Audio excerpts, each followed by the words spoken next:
Reports from Iran say more than 100 people have been killed after two blasts near a cemetery, where a ceremony was being held to mark the death of the country's top military commander. Qasem Soleimani was killed in a US drone attack back in 2020. Well, these pictures from Iranian state TV. Latest pictures show the aftermath of one of the blasts, which happened in the southeastern city of Kerman, where hundreds of Iranians had gathered to mark the 4th anniversary of Soleimani's death. Well, our international correspondent John Sparks joins me now. John, what do we know about what's happened here?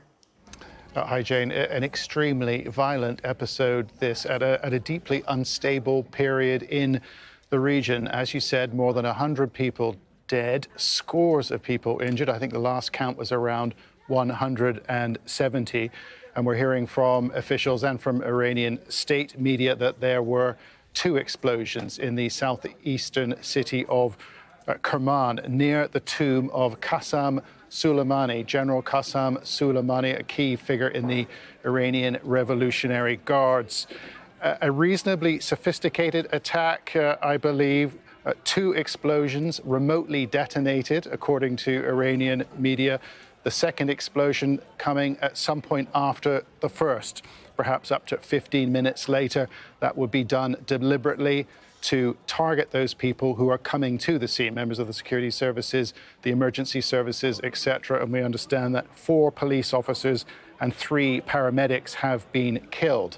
Importantly, at this stage, no one has claimed responsibility, but the deputy governor in the region has called it terroristic.